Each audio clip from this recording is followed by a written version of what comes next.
The Kaufman Corner podcast is live once again with David Lesky, Inside the Crown, his great work. Les Norman, former Kansas City Royals outfielder turned host of Breaking the Norm on Sports Radio 810 WHB, MLB analyst for us on Sports Radio 810 WHB. My name is Soren Petro. From 810, we are talking Royals baseball. We're going to talk about Maikel Garcia. Great piece by David on Inside the Crown, going through, showing his work, if you will, on how to arrive at what a contract extension would look like for Maikel Garcia. We'll discuss that. What should their offer be? What should Maikel Garcia be asking for? Those aren't always the same thing. Is this the right time to put together a deal like that? We'll discuss it here. How many core players is the arrow still pointing up on for the Royals? In other words, how much growth is still there for the what you would call the core of the Royals teams? Do the Royals have to trade at least one of their starting pitchers? Player by player, is there anywhere that the Royals are better than the Jays or the Dodgers, who are in the World Series? We'll also take a look at this World Series. What is the, I don't know, I would say the storyline of it. How do they match up, the two teams? And the San Francisco Giants making history with the hiring of their manager. We're talking about it here on the Kaufman Corner podcast. You're listening to the Kaufman Corner Podcast, the most in-depth analysis of the Kansas City Royals, breaking down the Royals like no one else can. Kaufman Corner is hosted by David Lesky, Les Norman, and Soren Petro. David Lesky is an accomplished author and the publisher of the Inside the Crown Royals baseball newsletter. Les Norman is a former Royals outfielder. He's the host of Breaking the Norm with Les Norman on Sports Radio 810 WHB, as well as the author of Teaching the Tools of Hitting. Soren is the award-winning afternoon drive host of the program on Sports Radio 810 WHB in Kansas City.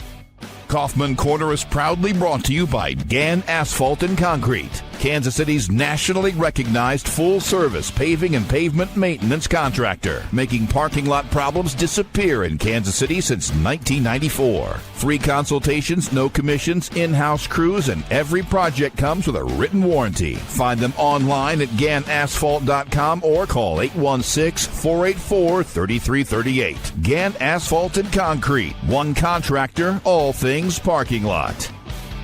Now, here are your hosts, David Lesky, Les Norman, and Soren Petro.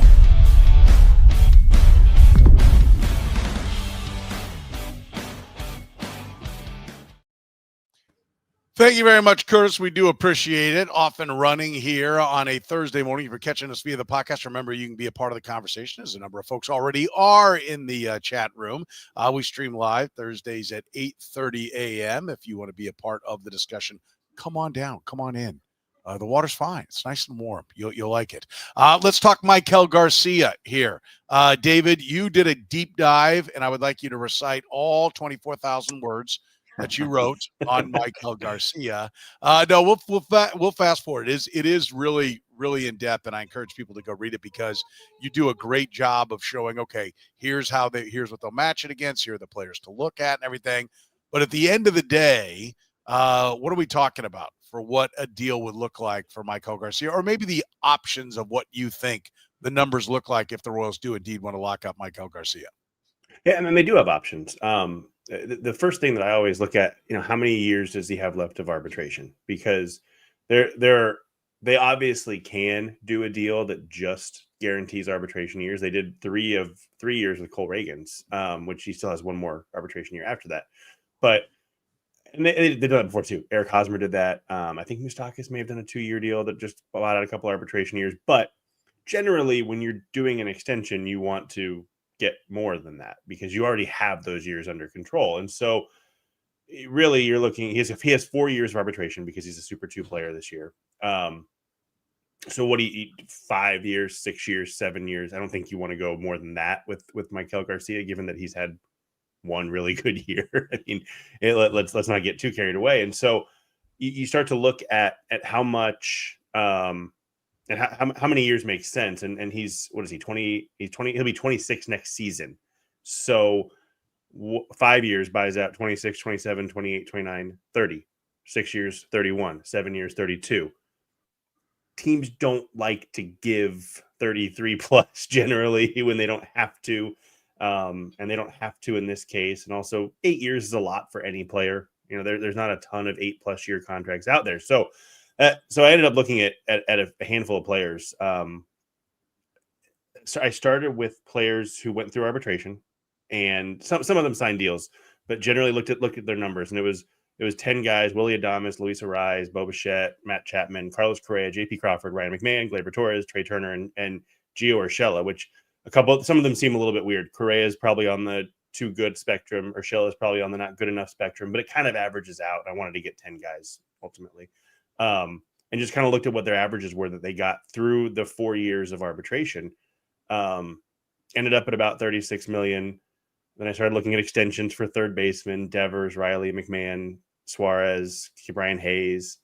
Threw in a couple shortstops. There aren't many. And then just kind of went to the numbers. And I think ultimately, if I'm the Royals, and if I'm Garcia, 6 years is the sweet spot, because that lets you get a couple years of post arbitration, and it lets Garcia hit the free agent market at a time when he could still make some more money. So to me, that's where I thought the sweet spot landed. Look, and the other thing to keep in mind, extensions have to be compromises, because the player wants to make as much as possible. But the reason a team is signing that is so they don't have to pay as much as possible. They're trying, like Bobby Witt Jr., what is he? He's two. It's the guarantee. It's the exchange of the player getting guaranteed money. Yes. They get hurt after year 2 and can't ever be the player they were. They're still going to get paid. It's an exchange for knowing that you're going to get a lot of money in exchange for giving a little bit less on what would be the back end. Exactly. Because like Bobby Witt, 11 years, $288 million.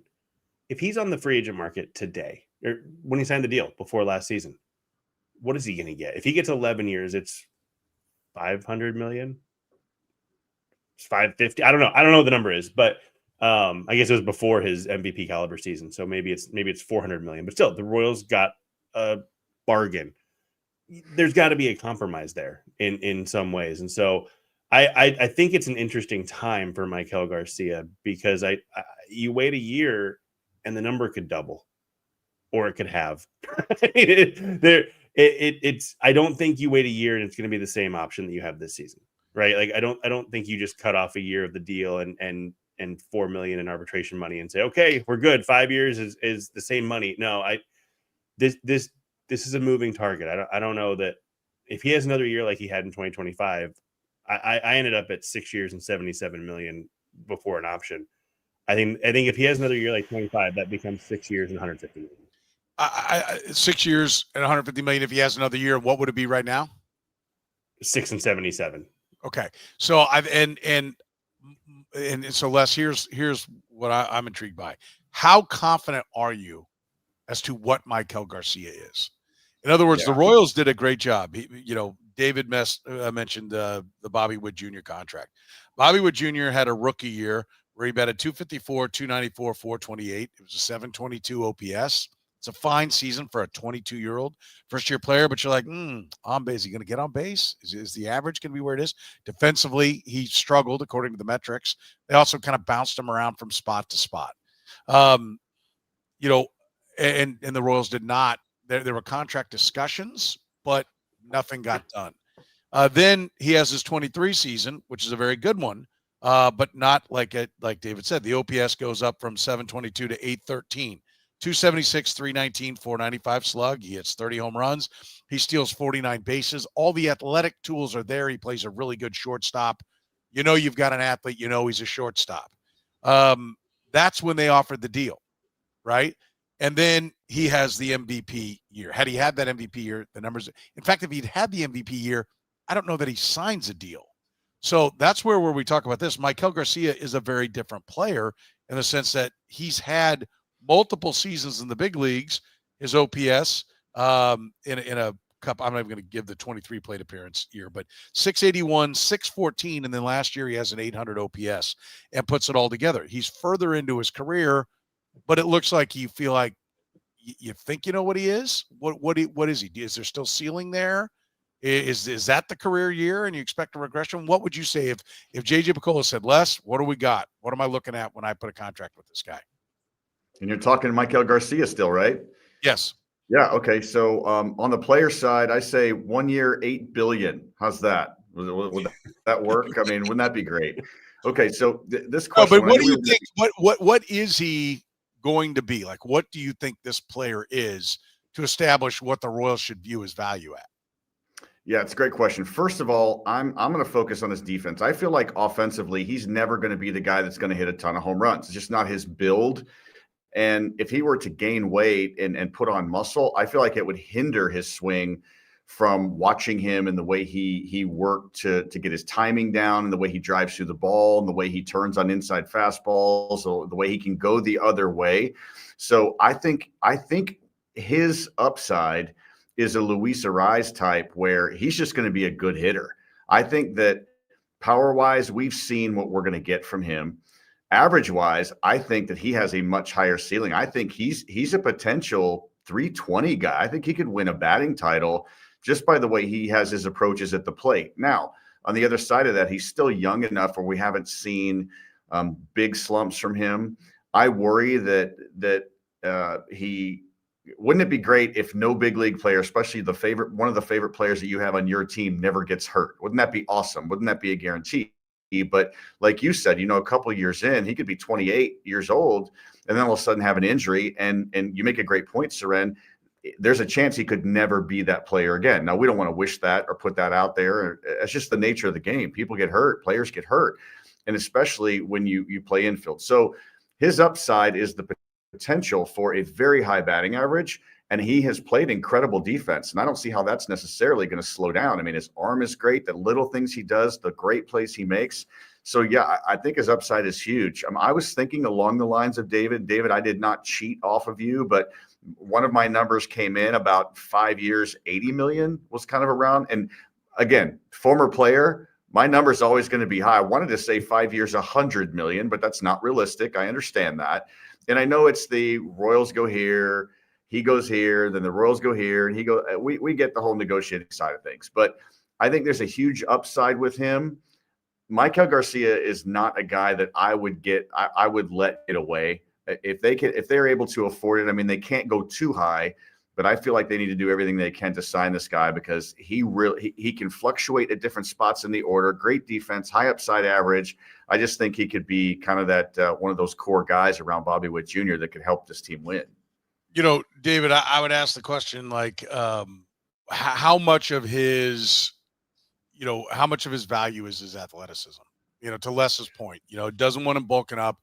He thinks it would tie up his swing. It would slow him down athletically, would take away the ability to play shortstop, which I think is part of what his value is that in the back of your head, he is our backup for Bobby Witt Jr. And if we ever needed to trade him, we can market him as a shortstop. How much of his value is the athleticism? Because that to me is the scary thing. And that, Xander Bogaerts comes to mind.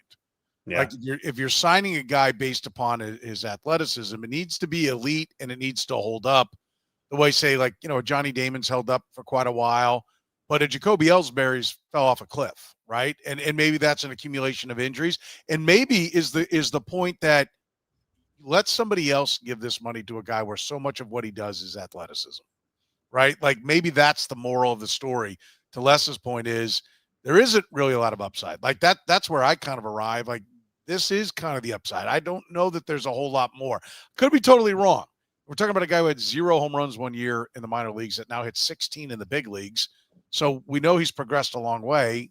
Is this a guy that the Royals should even want to lock up, or is he in the sweet spot and controlling his years right now? Yeah, I mean, look, it's you have him for 4 years regardless.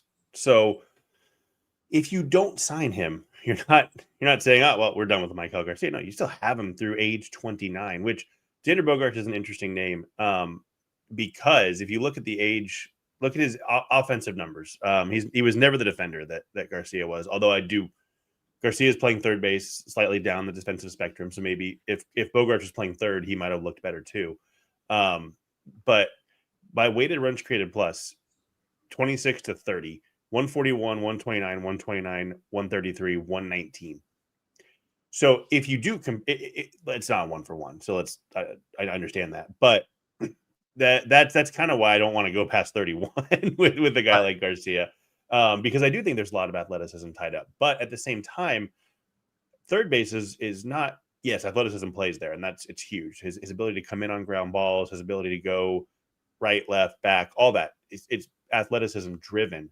but third base is also reaction driven more than athleticism in a lot of ways. And so I think that position allows a little more of a cushion in terms Yeah. of Great losing point. some athleticism. So, yeah, I mean, I think that the thing about Garcia that I really like and that I think makes it an easier yes to the Royals side is there is that defensive floor. There is that base running floor, which that's athleticism based in some ways. Like he's been a good base runner in his career. He had a hiccup early this season. We talked about it. I remember back in April, we're looking at, well, his leads are 2 feet shorter.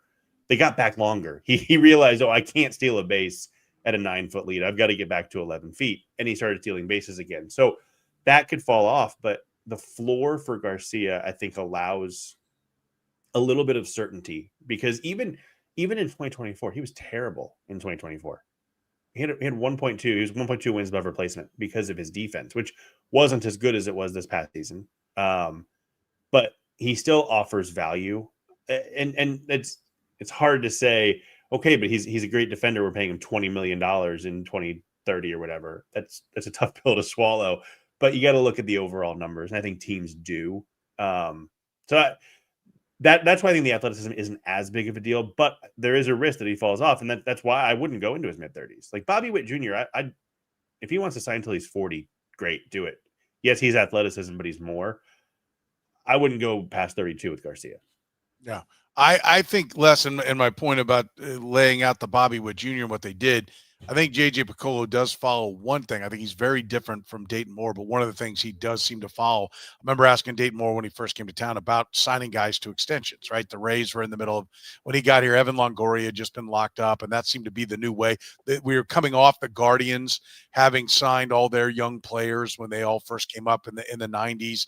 And I asked him what his philosophy was, and he said, because a lot of teams were starting, Longoria was signed with like 2 weeks in the big leagues. The idea was we're going to get him now. We're going to give him more money than they could be thinking about for 2 or 3 years, but it's going to be way less than what he will demand if we think they're going to be a star. And with the Guardians, it was we're going to sign like 5 of them, and we feel confident we're going to be right on 4 of them. Even if we throw money away on 1 of them, we're in the long run, we're going to be a lot better. And he said, that's not really how I look at it. I would rather be a year late and pay more and know what I'm getting. And that's what I think they did with Bobby Witt Jr., but then he ended up having a whole nother level beyond that. So, they didn't wait till they knew exactly what he was, right? Do you subscribe? Can a small market team subscribe to that theory of being confident or knowing that they're going to have payroll limitations? Do they have to be more of a prospector and say, no, we've got to wade into the water before we really know what we've got? Well, I like JJ's approach. I feel like the way Bobby Witt Jr. has turned out, it gives them permission to go ahead and do that. They can trust it maybe a little bit more. I was reading, I'm sure you guys saw the same thing where in the first year of Shohei Ohtani's $700 million contract, he's done so well, and it's Shohei that they feel like they've already recouped their money out of him in the first year of that contract. Now, again, we're not talking about Shohei Ohtani, but sometimes the math of the game just ends up panning out. And so sometimes when you wait, it puts a player in a bad frame of mind, and they want to jump ship a little bit early if you don't maybe sign them to that higher deal on the front side. And so I wouldn't be afraid of that. I also like Cleveland's model where you get 3, 4 guys, 5 guys that you sign. If one of them misses, okay, that's fine. But if that's true, say the Royals sign 4 guys and then they're counting, or 5 guys, they're counting on 1 to miss. And if only 1 misses and you got 4 of those guys, they're probably going to win. And if they do win, then they're probably going to put more people in the seats. And then that means they're going to recoup that loss. So if I'm an owner, in order to be an owner, obviously you have to have the money to be an owner and pay your players. Then why wouldn't you follow that model? I mean, I know the Royals are a small market team, but they're on the map now enough, and the fans are enough. And John Sherman has shown that he's willing to pay players and spend more money. And along with J.J. Piccolo's model, the way he does things, I think that's a great model to do. If it's me, I'm following that, and I would go ahead and do it. Well, let's wrap this part by saying what was the high end you said, David, for next year? Like 5 for 119. If he has another season like this, so I ended up at I give it away, whatever. 6 years and $77 million with an option and some buy, whatever. The $77 million includes some buyout on the option. I think it could double. But one of if he has so double. Okay, so if he has another 5.5 to 6 win season, I think that could double. So here's my understanding is that the player is of the mindset that that's more the number, that he is this and that it's going to go. Sure. And so what would you do? Would you just sit, wait, or do you press hard? Do you hold your nose and go, okay, I'm all in, I'm going to get it done? What would you do, David? Are you signing him or are you waiting? He wants towards the high end of those numbers. So one of the things that I put out there was kind of an incentive laden 7th year, which gets him over 100 million. And I think that there are creative ways to do this. I mean, not to keep bringing up Witt, but that contract is creative. I mean, what is I'm looking at it right now? He can opt out after 2030, 2031, 2032, 2033. You don't give Maikel Garcia those kind of options. Like he's not Bobby Witt, but they can do some creativity. They can get there with some numbers. I would tend to push a little bit. I would go higher than that if he said well, I'm not doing it for less than 6 and 90. All right, figure it out. We'll get it done. What's 13 million? Among friends. I think what's interesting though. Pitcher, I mean. Well, yeah, you're right. You're right. I think what's interesting. Well, if I'm JJ Piccolo, I'm going to John Sherman. I'm saying, look, I will do this deal if you approve it and you say that it's not going to stop me from getting a starting pitcher or a reliever or a bat, whatever. Otherwise we'll say no and we'll go year to year with him. If this is I want to make sure that this is not going to impede my payroll down the road. So I think that's part of the conversation too. But I think what's really interesting is you look at Maikel Garcia's cousins. Acuna signed a deal. He doesn't seem to regret it. I've heard interviews with him. He doesn't seem upset by it. Alcides Escobar signed a deal. Now, he wasn't nearly the player that Acuna is, obviously, but there's some family history of we'll sign that deal. And I wonder if that plays in. Maybe it doesn't. Maybe it means nothing, but he seems pretty close with Acuna. And I could see him being like, hey, look, I've had 2 major injuries. You could get hurt tomorrow. Sign that deal. And so maybe he doesn't go to the high end. But yeah, I think there's a limit. And I don't know what that limit is for me if I'm the Royals. Is it 6 and 90, maybe somewhere around there, probably. But I believe in Maikel Garcia's floor enough that I think it's worth it to get him locked up. Mm-hmm. Okay. Where are you, Les? Are you going to push beyond what you're comfortable to get him done, or are you going to hold the weight, or just say I'm not giving him that and be looking on the trademark? What's your plan? Well, let me ask you both this question. Isn't there, I mean, we're kind of used to him a little bit now, but is this not a surprise at how good he's become to you guys? It's a little bit of a surprise to me. The power, I worry about it seemed like last year he had a couple of home runs early and then he kind of chased that. And I worry, is he contract hunting? It was nice to see him settle down into this, but I'll go ahead and answer to your point. I'm waiting, and I'm even waiting and dangling as trade bait. To be honest with you, because he is not a guy that I want to see at 32, 33 in my uniform. So, I'll lock him up to make him cost effective. That's the other thing is I think you can do that deal. And if you just think he's going to be good for the next couple of years, then there will always be a trade market for him if there's multiple years of control and he's playing at a high level. So I don't mind signing him. I just know that I don't want him in a Royals uniform at 32 or 33. Now he may buck that trend. He may hit 45 home runs and you go, oh, okay. He's going to morph into more the true third baseman, and the power's going to play. And that's not happening, by the way. Yeah, I don't think so either. But you never know. Some guy takes the off season and puts lift to his swing, but I'm with you. I don't think it's going to happen either. And so I think he is tied to his athleticism. I think his base running is an important part of it. And I think that's going to erode. I think David's right. It's quick twitch over there at third, but the range is an important part of it. More than like 1.5, I think around 1.5 of his WAR is tied up in his defense. So that's an important part of the equation. And if he loses some of that range, what's it going to be? And I continue to think his greatest value is to a team that looks at him and goes, well, those numbers are okay at third. They're pretty damn good, but they're great at short. And I still think if you just have that in the back of your head that we're not shopping him, but we've told people he's available whenever. At some point, someone is going to be desperate for a shortstop, and they will pay for him as a shortstop with those numbers, and that price is more than what he delivers with the bat. So I'm interested in getting him signed, but it's got to be a deal that I think makes him attractive on the trade market, because I think that's my ultimate plan for where I'm going. And by the way, all these middle infielders that they're signing in Latin America, young guys, they're a long way away, but the middle infielders, even drafting a couple of guys that are middle infielders, says to me that, the system's going to come up and either pushes Bobby gets slower, he's going to move over to third, or these middle infielders are going to come up and they're going to go to second and third. And, you're going to have other guys. So that's kind of my view. Sorry, Les, I don't know, the long way to answer. That's great. Question, but that's great. So the one thing about Garcia that I think we've forgotten a little bit is how good he was in the minors. Now, he wasn't this in the minors. And so I will say that, but I mean, he hit in 2022 or 2021, he had a 380 on base between low A and high A. It's low minors, but he was also 21 years old, coming off a lost season because there was no minor league season in 2020. So I thought that was impressive.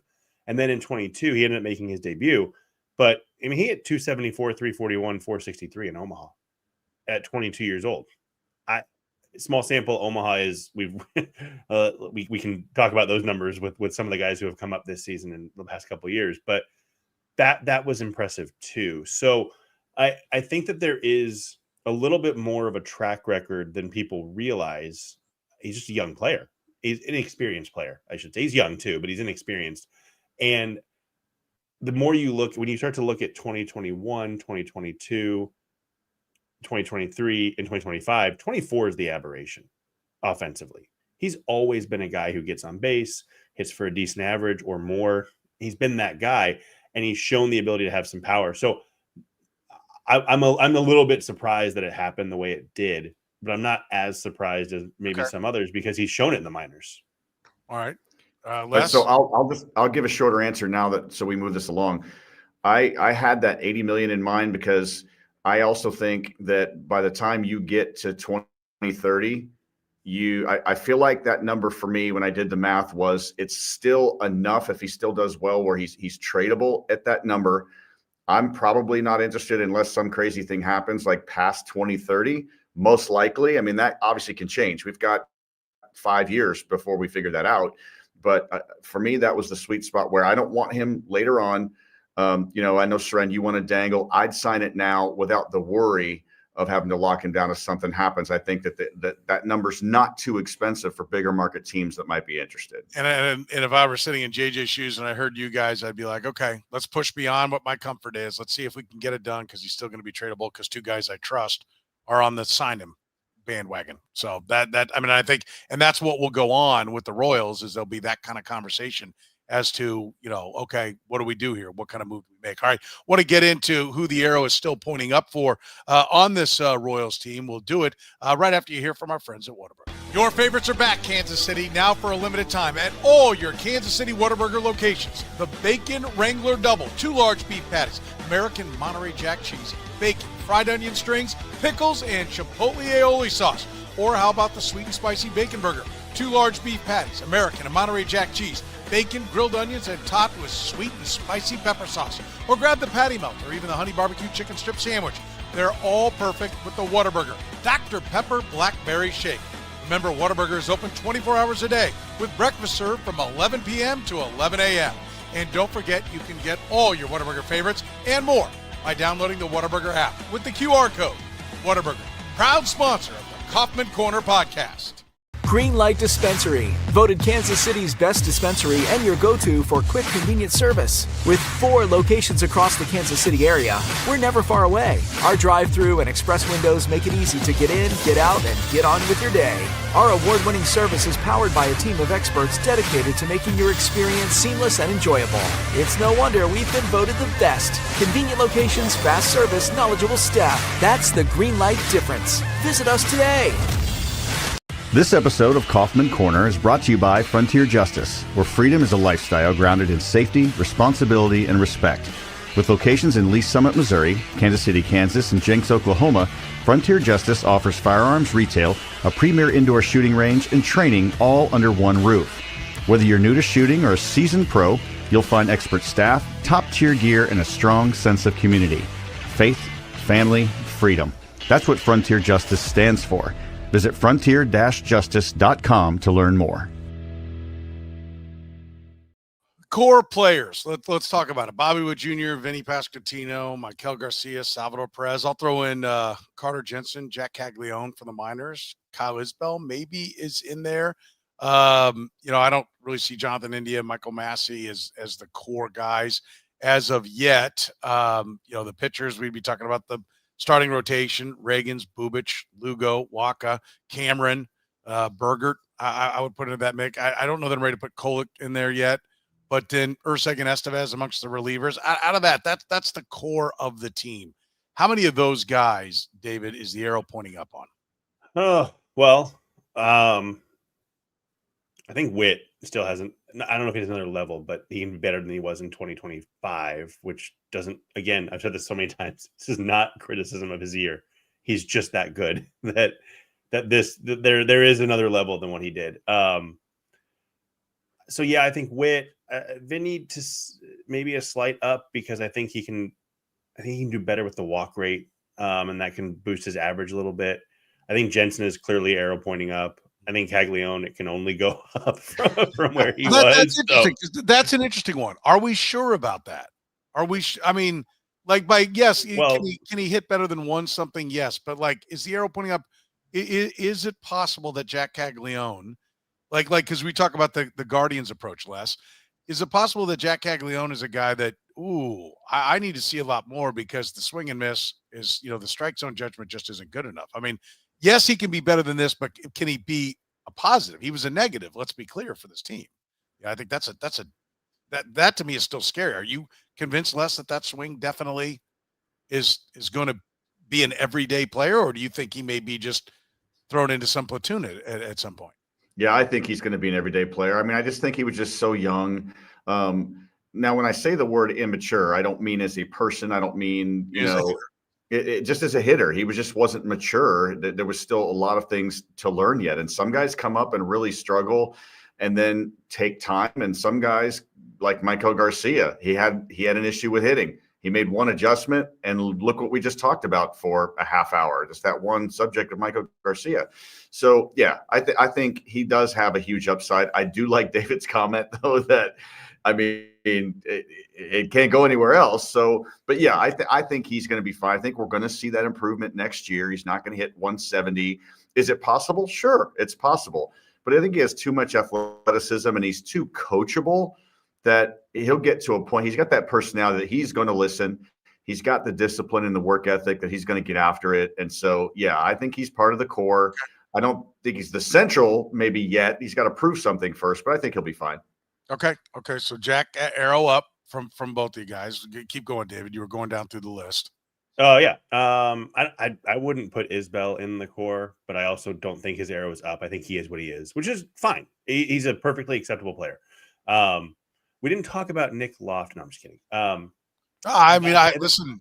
He has demonstrated the ability to get on base in the minors. He plays a lot of places. If you believe in Nick Loft, then he would be a guy that the arrow's pointing up on.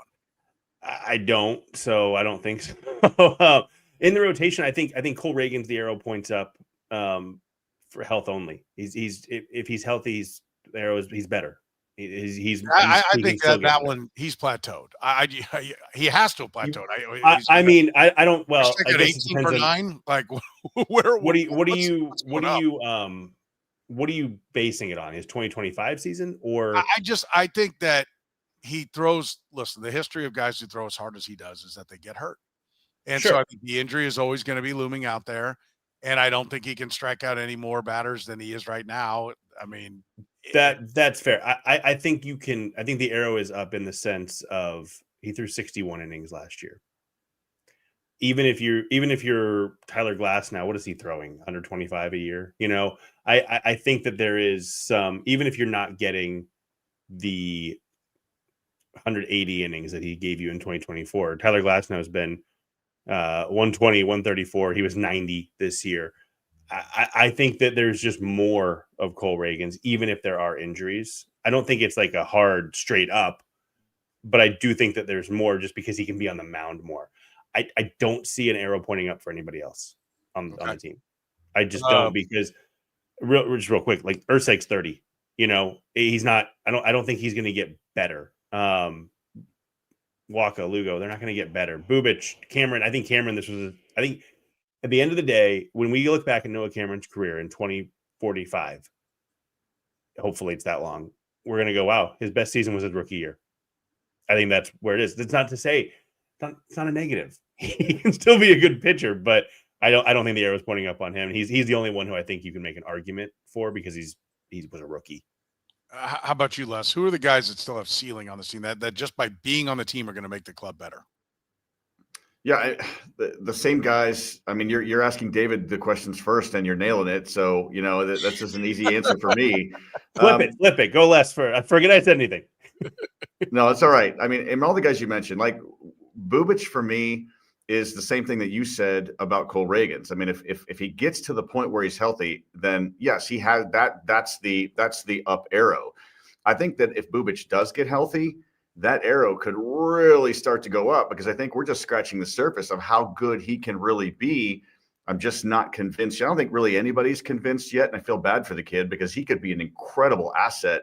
I mean, I think eventually down the road, this guy could be a 1-2 starter if he got to that point. So Carter Jensen, again, absolutely. Again, very small sample size for Carter Jensen. But again, I go back to the big league approaches. I'm not even worried about the number yet. I want him to have 100 to 150 at-bats next year as the starting catcher for the Royals, and then we can talk more about it. But I think that his future is incredible. Noah Cameron is another guy for me that I put down that has huge upside, because in the win column, I mean, in your first year, you're a 2.99 ERA. And even though he was around that, he was 9-7. So he's around that 500 mark. But of the 9-7, could he have been, 12-4?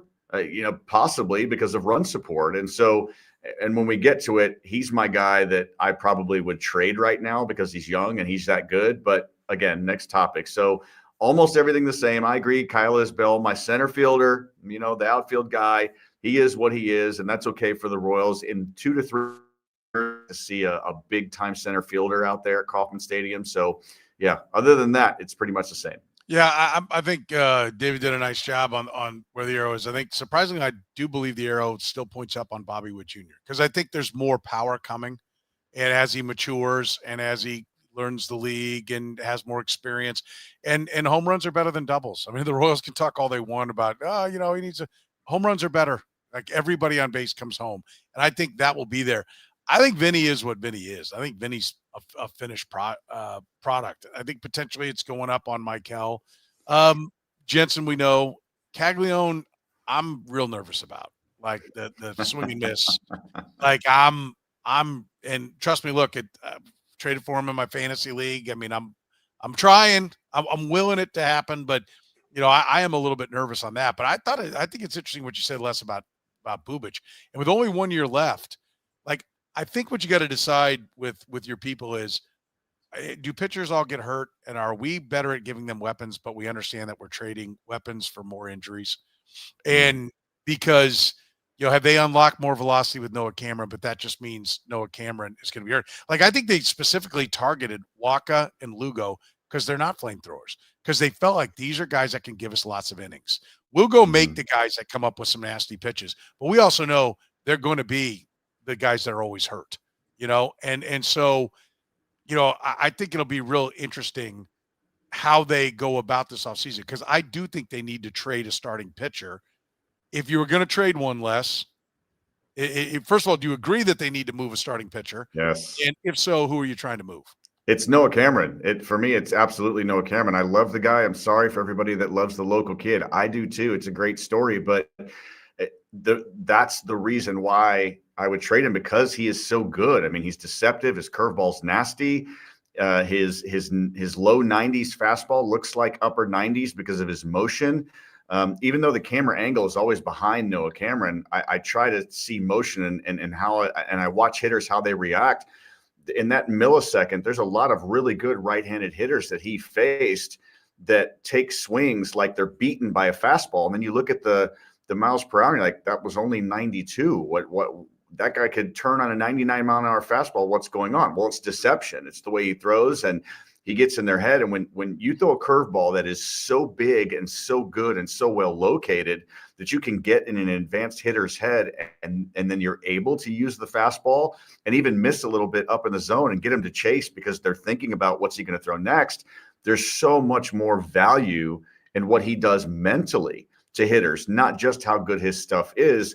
And I feel like you could really get you could package a deal with somebody else, and where he's the center of the deal, but package somebody else and get that corner outfielder that we so desperately need. And not just him, or not just that position, but I think he's your guy right now. I think if you go into next season and you don't move him, and then he's a little bit less than what he was this year, then you're taking him off of the market. So I feel like the iron is hot for Noah Cameron, and I would take advantage.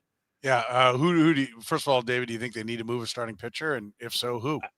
I mean, I wish they didn't, because it'd be nice to have 9 big league starting pitchers. But yeah, I think they do, because the free agent market stinks and they need to get offensive help. And so this is their strength. They have pitching depth. I think Cameron is an option. I think Bubic is an option. And the answer might be both, honestly. The question, obviously, with Bubic's health, and I look at a matchup. This is beyond what we talked about before the show, but the Cubs, I've heard some rumblings that will say that the Cubs think that they might need to change things up a little bit. And I wonder if Seiya Suzuki's available, and they need an arm. Bubic for Suzuki makes a lot of sense to me. I mean, I could see that.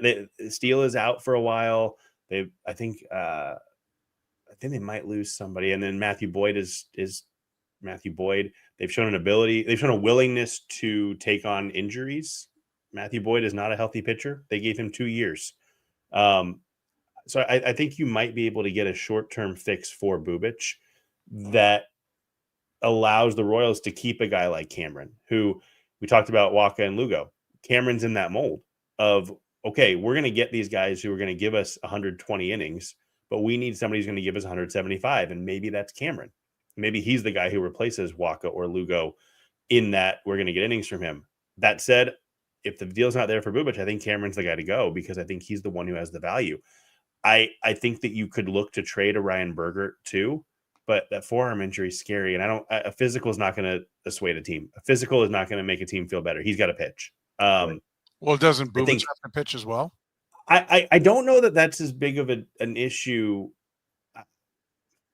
Probably. Yes, maybe. The Royals, just for what their thinking is that they were conservative with him, that he probably could have come back and pitched a little bit at the end. Mm-hmm. To which my thought process was, well, this is where you should already have your path charted. And if you wanted to trade him, you should have brought him back, and you should have put him on a mound, and you should have shown that he was, okay. Like if we're Agreed. all in on the math and we're going to do what the math says, then then showcase the guy. They created the question that comment. Yeah, exactly, Les. Well, and that comment made me think, oh, they want to trade him because, hey, he could have pitched, guys. Totally. There is no question. Don't worry about it. He's good. So I think that there are some questions about if he's able to be traded. And the difference, I think, is, and I don't know if this is true, but I've heard this from one person who is probably, well, most people are smarter than me, so that doesn't say anything, but it's that you can see more in a physical on a shoulder than an elbow and forearm. I don't know if that's true. I really don't know. I'm throwing that out there, but so maybe that's why that he could be traded. Or there's also the track record that he has that Berger doesn't have. I mean, Bubic was a really good reliever in 24, really good starter in 25, neither for a full season. He was a league average starter in 20 and 21 also. I think people forget that, but he wasn't bad. He just wasn't great. And so I think that either one of those, and maybe both, are the guys to move. Yeah, let's fast forward, to the World Series. What do you look for in this World Series? Because I do want to get to the Giants naming their manager, because I think there's a point to be made about the Royals. But what are you looking for in this World Series? Jays and Dodgers, Les. Do you have an angle on it, or what you think makes it intriguing? Or is it just anybody beat the Dodgers, please? It's a little bit of both. I mean, the first thing I'll say is that the Dodgers just look like, and I think it's substantiated because of just what they've done. I mean, their pitching staff looks unhittable, not impossible, but I mean it's really tough. And I know the Jays have a pretty good offense. So the intriguing part for me is with the Giants looking unbeatable. Did I just say Giants? Wow, sorry. The Dodgers. I alluded to you talking about the Giants hiring a manager. Wow, yeah, no, that's okay. I'll stand up for my own word. Yeah. So the Dodgers do look unbeatable, but the intriguing thing for me is you've got some guys, these dark horse hitters, and Vlad Jr. and George Springer. I mean, these guys are coming through. I mean, they're doing it. So it's going to be, for me, the offense of LA is going to be what it is. I mean, they've got guys that aren't hitting well that come through. Those are the guys that come through and get big hits. And Ohtani is Ohtani, and Teoscar can hit to all fields, and Kike Hernandez can go 0 for 50 and all of a sudden get 4 hits in the game and carry it. So they've got so many players on that team that it's crazy. So for me, the key is going to be, can this Blue Jays offense keep up with their pace against this incredible rotation? Oh, by the way, and really good bullpen. And oh, by the way, really good closer. So it's going to be tough. You didn't ask, but I'm going to say I'm going to give the Blue Jays 1 game, but I'm going to give it to the Dodgers in 5. Yeah. Okay. David, what do you see in this World Series? I think the Blue Jays offense against the Dodgers starters, because, and I said this to somebody before the NLCS, but if the Dodgers starting pitching goes 6, they're not losing. Because I'll push back on you a little bit less. I think the bullpen is a problem for the Dodgers. Don't push back on me. Oh, I'm sorry. I'll back up. I'll take my hands off. But I think the bullpen, when you get too deep into it, is a problem for the Dodgers. And we saw that in the series against the Phillies, because they started to give up. They'd pull a guy, and Glasnow came out in that game. It was game 4 when they won it, I think. And the bullpen promptly gave up a run, and it just they struggled in the wild card round. They almost gave up. They were up 8-2 against the Reds, and the tying run came to the plate. Like this is a recurring problem for the Dodgers and their bullpen. Mm-hmm. And if the starting pitching can go 6 or 7, which they did in the NLCS, I think the Blue Jays maybe win a game. But so what's interesting is the Blue Jays offense is similar in a lot of ways to the Brewers, but with more power. And I think that if they make a lot of contact. So if balls drop for them, they can get to the Dodgers pitching staff. If they get to the bullpen in the 6th inning, in the 5th inning, I think they can win the series. They have to do it consistently, but it's going to take their offense being as relentless as they looked against the Mariners. And the Dodgers starting staff, as great as the Mariners starting pitching appears to be, the Dodgers starting pitching is better. And so if they can get 6 or 7 every night from their starters, I think the Blue Jays maybe win a game.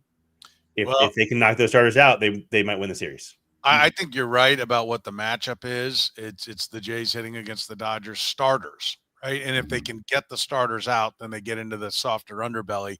But I think it may be won by what the Blue Jays pitchers can do, right? Like this could be like a wildly unentertaining series where each game, like it may go 7, but every game sucks. Like no game comes down to the wire.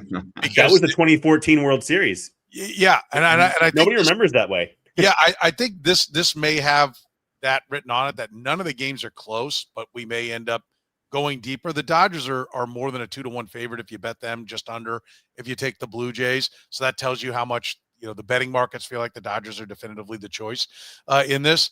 And I think it's rotten luck for the Blue Jays and everybody else that got the Dodgers. Like the Dodgers pitchers always get hurt. They've got guys that are older and have wear and tear, and so they need time off. They only had, I think it was just the one guy who made 20 starts, right? Like, but they're all ready to go now. You're catching when they all got back and got healthy at the right time. I do think that they are, they do a great job with their baseball. They're the scariest thing, a ton of money and smart baseball moves. But they also sign a lot of big contracts, and big contracts go to guys that are older. And so they ought to be getting to where Shohei Ohtani is not just injured pitching wise, he's injured as a hitter, right? He's starting to get up there age wise to where there ought to be some, nicks, and they should come into the postseason without all their guns ready to go. But this is the worst case scenario. A team that's susceptible to injuries, that's healthy at this time. And so I think it's going to be really hard for the Blue Jays to get there. If they do get there, I think it is through the Dodgers bullpen. That's how it's going to happen. And a starter can have a bad day. Like they can just have a bad day. And if that gets them to the bullpen, then they're in trouble. Sorry, David. No, I interrupted you. But you mentioned Ohtani. He got hot. He was ice cold. And they've sat for, when did they clinch? Was that Friday that they won it? I think it was. So they're going to sit for a full week. So I don't know what that means for Ohtani, but he went from a literal 0 at the plate. I mean, that Red series was brutal. And then it was not much better in the Philly series. So now he's gotten going. I mean, that home run, whew, my wife and daughter were out of town, and I was FaceTiming with my daughter when he hit that home run, and I have no idea what she said at that point because I was just watching the ball go over the roof in Dodger Stadium. Yeah, that ball had a family. That call, I can't remember who it is that makes that has that call, but it's guys. I'm sorry. Can I just say real quick that time off, the longer time off for the Dodgers is an advantage for me for the Blue Jays because again, especially pitchers, but baseball players in general, especially pitchers, are creatures of habit. And yeah, there's all about the rest in this time of year. That's almost more for catchers because you're not getting the timing down of live hitting. I mean, you can simulate it all you want, but it's not the same thing. Now, for the Dodgers, it won't be too big. For both teams, it's not going to get too big. But going into it, the Blue Jays are going to be like, oh, man, we're facing the Dodgers. I don't care what you say. They're big leaguers. The Dodgers are that different realm. And so I'll give a slight advantage to the Blue Jays in the fact that they're not going to have to wait as long. Yeah, I would agree with that. Let's close with the Giants making an unorthodox hire when it comes to their manager. Tony Vitello, the Tennessee coach, was hired as their manager. This is the first time ever a big league team has hired a manager directly from a college program without having any experience in the professional leagues. So, I guess college managers have been hired before, college coaches have been hired before, but they were former big league guys. Pat Murphy. Well, and I think what stands out to me, and unless I want to know whether or not you think this will work, you've been around all levels of baseball, but the thing that jumps at me is, like he was making $3.3 million at Tennessee. He's going to get $3.5 million with the Giants. And I'll just say as a sidebar, like this, a few years ago, the Twins pitching coach left to take the LSU pitching coach job, which speaks to how underpaid coaching is at the big league level, right? Or how they're putting too much money into the players, right? And they're not valuing what the coaches do. But, Moneyball was written and everyone thought it was about on-base percentage and drafting college players. It was about market inequity. And there's an inequity in the coaching. And if, obviously Vitello wants to see if he can be a big league manager and knows that if he can't, he'll have a whole list of the top college programs lined up to hire him again. There's a tremendous safety net of just going right back to college to a good program whenever it doesn't work with the Giants, right? So I do get it. But when I just see that he's only getting a couple $100,000 more, it says to me that they are not valuing the coaching that is there. Or do I have it all wrong? The coaching really doesn't matter. Well, I think it does. I think we've seen that with Royals pitching. And I think to a degree we've seen it with Royals hitting too. And so I think if the Royals wanted to take advantage of the market inequity, it would be go out and hire the best coaches, extra coaches, and spend the money there, right? Take, the $5 million player that you were going to sign, or even the $10 million player, and give $500,000 more to Brian Sweeney. Give, go find the best hitting coach and give him $1.5 million where everyone else is paying $600,000. Like, go get it done. That to me is outrageous that Major League Baseball is barely paying more than the SEC is for a manager. That is either baseball's got it right and college is just crapping money away, or it's ridiculous what the big leagues are paying. Anyway, my thought. But will it work, Les? Yeah, I'm a fan of Tony Vitello and his baseball knowledge. Okay, they win, and that's great. The thing I'm not a fan of is I feel like his leadership style, the way his team were, they're flipping off other teams and they're yelling and causing fights. And he would always say, well, I'm trying to let them be them. But there's a certain level of that kind of leadership. Now, I understand it's the college level of leadership, but that doesn't make me a fan. It makes me a fan of respecting the game. And I do want, college kids to be able to be themselves. I am an assistant coach in college now. And so I want the kids to be themselves and have their personality and their style of play. But there's a limit to that in the way you go about it. Now, he's probably not going to get away with that. I don't know if he's planning on doing that. But for me going in there, if I'm in San Francisco and I'm a fan of that and I really understand the game, I'm really curious as to what he's going to bring to this situation. Because can you, if you're one certain level of leadership style, jump right into, okay, now we're in the big leagues and now I'm just going to do things absolutely differently? I don't know that they would have hired him if that was the case. And so I'm going to kind of wait. I really am on a wait and see. I'm not a fan of this hire. I'm not a fan of his on that side of things. But I'm really confused. I completely agree with you. If you're going to hire the guy, then pay him more. I think big league managers, especially the ones that are proven, you need to pay more, not maybe at the level of players, but at a higher level. So interesting, wait and see for me. Does it work, David? I don't know. We'll find out. But to your point about no chance. Let me just answer my own question. No chance. I don't. When let's lay that out there, Rafael Devers being himself is a disaster. Go be yourself, Rafael. This is a guy who's playing for one of the most storied franchises in baseball, had been paid a lucrative contract. They asked him to move positions, and he's like, screw this. I want out. Yeah, okay, go be yourself. You know what that is? A big pain in the ass. Like, yeah, good luck. First of all, I think it's an interesting, it shocked me that Posey did that. I thought he was going to go total, classic manager hire, Vance Wilson. Maybe not an experienced manager, but a Vance Wilson type that's been in the game forever. Whoever that might be. I don't know. It's not necessarily him. So that was surprising. I think it's interesting. Somebody mentioned to me that college has become much more like pros, obviously, with players being paid. So maybe there is less of a jump than there used to be. But I agree. I can't see it working. I hope it does for his sake. I don't think it will. But I also agree with your point about paying coaches. I said this. I wrote this 15 years ago, maybe.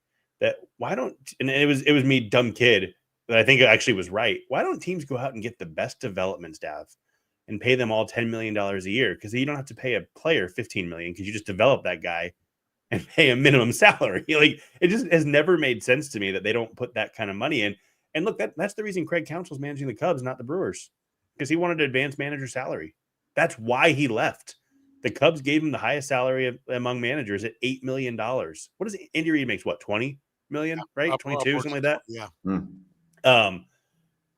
The inequity in coaching and manager salaries in baseball compared to other sports is bonkers because it matters. It does matter. And so that's a bigger picture. It does matter. Yeah. But I will say the manager and an NFL coach, there should be a difference. There should be. I agreed. But should it be the NFL coach that schemes your offense, manages your quarterback, and calls plays? It would be 2.5 times. It would be the equivalent of Craig Counsell telling a guy, having an earpiece in his ear and going, swing.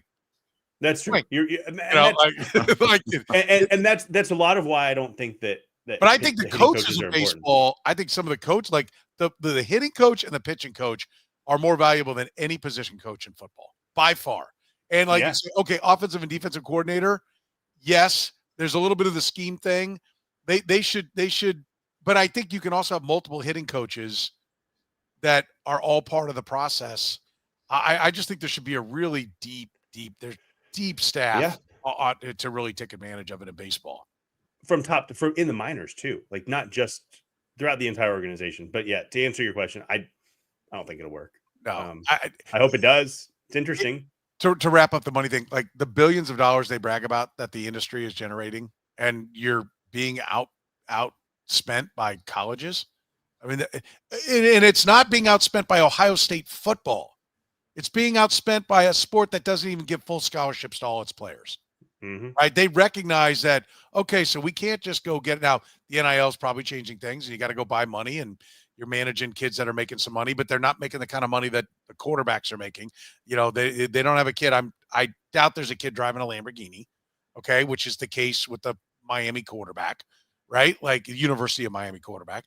And he has a jet plane deal as well. I don't think we're at that point. Wow. Yeah, I don't think we're at that point. There's, I think, 4 quarterbacks that have like NetJet deals, you know, Yeah. some company like that. So I do think the inequity is ridiculous there.